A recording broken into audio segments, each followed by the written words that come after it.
निश्चित रूप से राहुल गांधी ने सत्तारूढ़ दल पर जबरदस्त वैचारिक हमला किया है।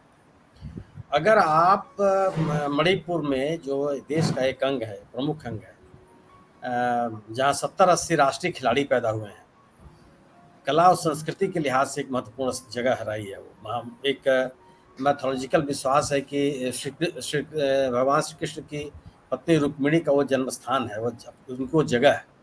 अगर वहाँ पे आग लगी हुई है, एक समुदाय आपस में लड़ रहे हैं, एक दूसरे के खिलाफ अविश्वास की स्थिति है, 70,000 लोग बेघर होने के लिए मजबूर हो गए हैं और वहाँ सरकार चुप, वहाँ कुछ बोले ही नहीं।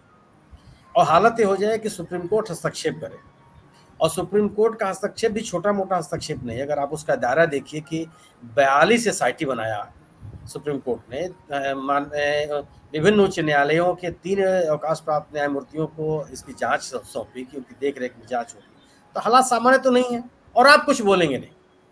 विश्वास बहाली कैसे हो?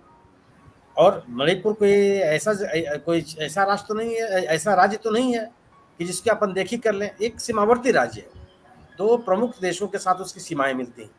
मैंने राष्ट्रीय सुरक्षा का भी सवाल है वहाँ।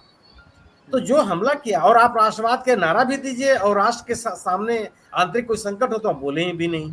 तो ये तो राजनीतिक हमला होना ही होना था। और राहुल गांधी ने जो आज मैं उनके भाषण को ये कह सकता हूँ कि अपने आप को पब्लिक से कनेक्ट रखा।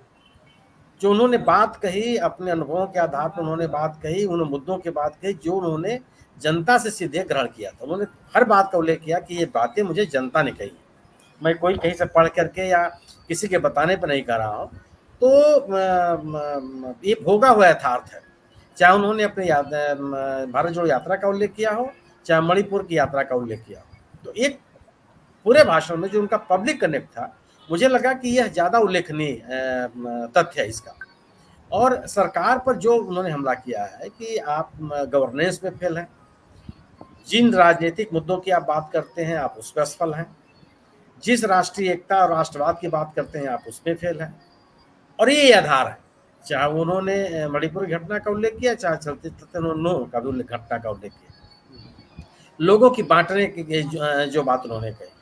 और ये करते करते मैंने अगर मुझे नहीं लगता कि उन्होंने केवल शब्द नहीं समझ में आ रहे होंगे तब कहा होगा। उन्होंने कहा कि आपने हिंदुस्तान की हत्या की, फिर उन्होंने कहा कि भारत माता की हत्या की, फिर उन्होंने कहा कि मेरी माँ की हत्या की। ये अपनी बात के क्रम में जो उन्होंने तीनों शब्दों का जो प्रयोग किया, मुझे लगता है कि ये लोगों के मन को सीधे छूने वाला, बिल्कुल करने वाली बात है। और ये मुझे ये नहीं लगता है कि वो पिछला शब्द भूल गए थे तो उन्होंने एक नया शब्द बना लिया होगा। मुझे लगता है कि बहुत सोच समझ के उन्होंने तीनों शब्दों का प्रयोग किया। और ये है भारत विभाजन का स्थान नहीं है। हम भाव ने जो बात कर रहे थे कि हम सहिष्णुता में विश्वास करते हैं, एक दूसरे के सहअस्तित्व में विश्वास करते हैं, एक दूसरे की पीड़ा से हम अपने आप को जोड़ते हैं। तो राहुल गांधी ने जो इस मुद्दे पर पूरे अपने आप को कंसंट्रेट रखा केवल मणिपुर तक, मणिपुर से इधर उधर की उन्होंने कोई बात नहीं की।